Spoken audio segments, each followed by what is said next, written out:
Many of the African people around the world unfortunately feel as though the West is the best.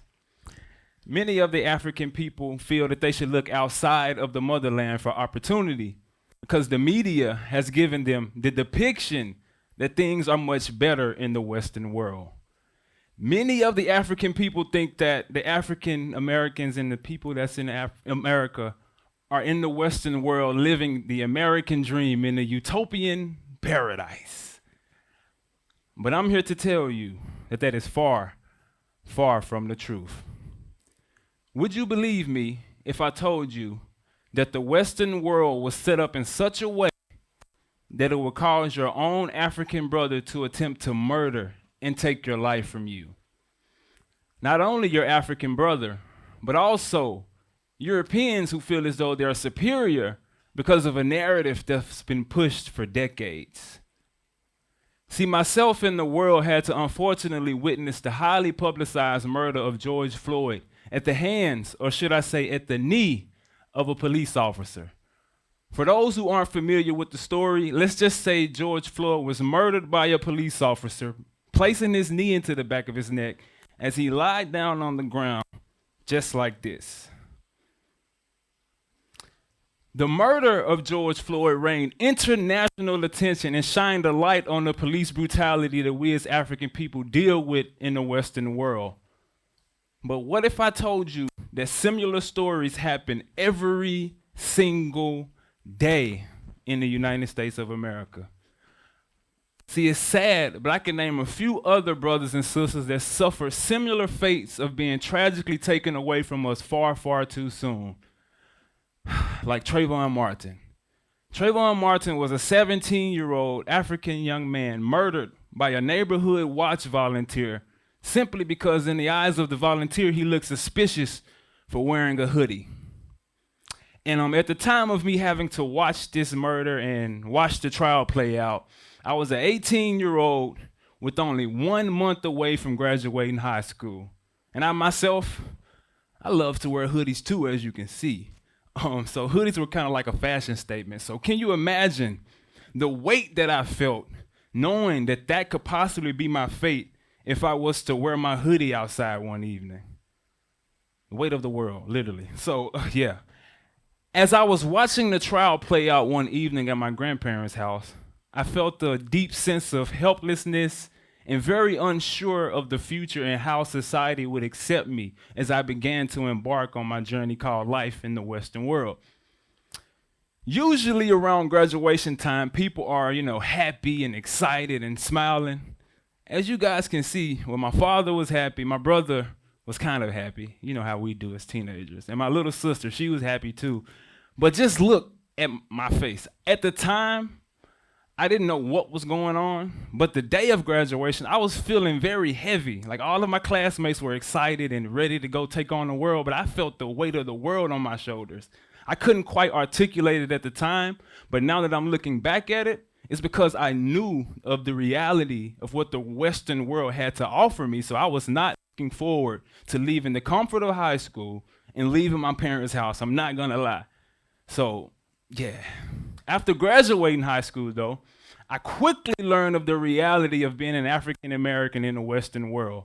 One of my graduating classmates, in an attempt for us to have a good time and enjoy graduation, she decided to have a party and invite all of our classmates. So I decided to carpool a group of my friends and we decided to take a trip to the party to enjoy ourselves. But as we got to the party, well, close to the party rather, it was in a neighborhood that I'm not familiar with, so I had to go to an unfamiliar neighborhood. And when I entered into that neighborhood, the police officers saw my friends and I in the car and decided to stop us and harass us and tell us that we literally didn't belong in their neighborhood. Why are we there? That's the harsh reality of what life was like as a teenager in the Western world. But even within my own neighborhoods, unfortunately, gang violence and black-on-black crime is a real thing in the United States. I found myself staring down the barrel of a gun being shot at by one of my African brothers simply because he was trying to retaliate to one of my family members who's unfortunately a part of a rival gang that they have going on. So in an effort to retaliate against my family member, my African brother came to my house and attempted to take my life from point blank range. As I was being shot at, there was a deep sense of fear and frustration and anger. I was mainly angry because, of course, my life was in danger. Like, I was almost killed. And a bit frustrated because it was my own African brother attempting to take my life. And believe it or not, I had the opportunity to retaliate. Because, of course, I said, unfortunately, my family was a part of a gang. They were a part of a gang. So my family knew exactly who the person was. And I even knew exactly who the person was. Believe it or not, me and this person were middle school classmates with one another, unfortunately. So yes, many of you may be wondering, why didn't I call the police and ask for help or try and get them to come to our neighborhood and help us out? Well, guys, literally in the Western world, we do not call the police into our neighborhoods for help because they literally would come and just start shooting because of the neighborhood that they're in. Just like they did our African brother, Botham Jean. Botham Jean was a brother from the island of St. Lucia who moved to Dallas, Texas with the hopes and dream of achieving the American dream. But his life was tragically cut short by an off-duty police officer who came into his home and shot him in his chest as he was winding down from a long day of work eating ice cream. The mother of Botham Jean, Allison Jean, stated, "Can you imagine how I feel when I enter Dallas? It is painful, it is hurtful, and I'm sorry. I hate Dallas." Those are just the feelings of one of the mothers that have had to experience the injustices and deal with the atrocities of the Western world. But can you imagine how the other millions of African people feel that are stuck there without a voice?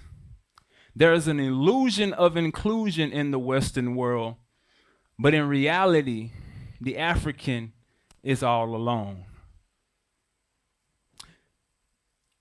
In the Western world, the African not only faces injustices amongst the society and possible harm from ignorant individuals within the society, there is also a system set up in place that will not and is totally committed to never, ever, ever, ever, ever, ever, ever, ever, ever, ever, ever, ever, ever, ever giving the African a fair chance. Let's just take the education system, for example. The United States Department of Education found that in 2016, schools serving mostly students of color have lower quality or fewer resources than schools serving largely white or European populations, even within the same school district. And let's talk about the banking system. Banks literally will deny loans to African Americans, even if they're overqualified or have the same qualifications as quote unquote successful European borrowers. And African Americans make up 12.7% of the US population, but only 4.3% of the nation's 22.2 million business owners. And the reason for that disparity is due in large part to the lack of access to capital from loans that most of these business owners get. Let's take this problem with mass incarceration. Now, according to the sentencingproject.org, African Americans are incarcerated in state prisons at nearly 5 times the rate of white Americans. And also, 1 in 81 Black Americans is serving time in state prison right now. I literally feel like I escaped pure hell in order to make it here to Africa to tell you guys my story. Literally, as I was preparing this talk this week, I received a call from a brother of mine who I was speaking to who was formerly incarcerated.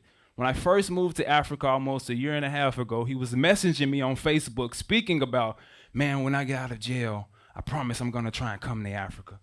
But first I have to get off the felony convictions. Because when you get a felony conviction in the United States of America, unfortunately, most times you won't be able to get a job or you won't even be able to travel outside of the country and receive a passport. So as I was speaking with my brother, he was speaking about, okay, one day I'm going to get off of these papers and I'm going to get my passport and I'm going to come to Africa. But tragically, this week he lost his life. He lost his life to gun violence by another African brother that took his life because of the stresses of the system. So yeah, before I leave this stage on this evening, I have two final questions that I want you guys to go home with. The first one is, if you didn't see the Western world propped up on the television, would you still think that it was the best place to be?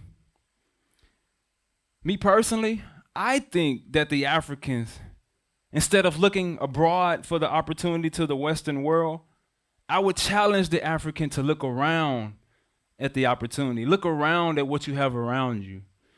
There's opportunity within the agriculture sector, The agriculture sector is projected to create the next wave of African billionaires.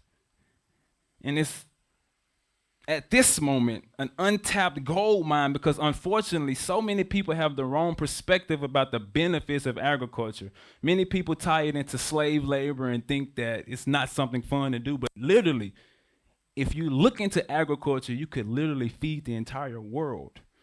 And that's a big business because the world needs to eat. And Africa has a lot of land to plant things into. So yeah, you have opportunity within natural resources from oil, gas, and minerals, which has the capacity to alleviate rural poverty and promote productivity gains if done properly with the right group of people. That's the key. In tech, solar, and real estate, tech is literally being backed by governments all across the continent of Africa. And if you look into solar energy, you can help give solar power and energy to those in rural areas, which shows a great demand for opportunity. And with real estate, all of the growth that's going on and all of the population growth and all of the demands that's being made for the people that's coming into the continent, there's definitely an opportunity to receive passive income and to support the demand of the people that's coming. But if the African has the proper mindset, they will be able to see that this is just the tip of the iceberg of the opportunity here. So there's a new wave of builders returning back to the continent of Africa. All of us know Akon. Akon was the big African artist that went to America and became famous. Now he's coming back. He's returned back to Senegal to build a city with Africans, for Africans, by Africans. We also have my good brother, RJ Mighty. He's a brother from the Atlanta, Georgia, who moved to Senegal as well. And he's dedicated and committed to bridging the gap and connecting Africans back to the continent of Africa. And my sister, Alida Israel, who's in Ghana doing the same exact thing. She's doing the hard work of connecting our people, bridging the gap, and bringing us together so that we can move forward wholly. And lastly, my family, my wife and I and my beautiful children. We are here in Africa, dedicated and committed to connecting with the right people, with the right mindset, so that we can take the motherland to the next level. And between myself, RJ, Akon, and Alida, we've helped hundreds of thousands of different African people from America, from the islands, from China, from all over the world, literally, return back to the continent. So that leads me to my next and final question. With so many of the African people trying to return back home and get their roots and get connected back, is the West really the best? Or has the television told you a vision that isn't true? Thank you.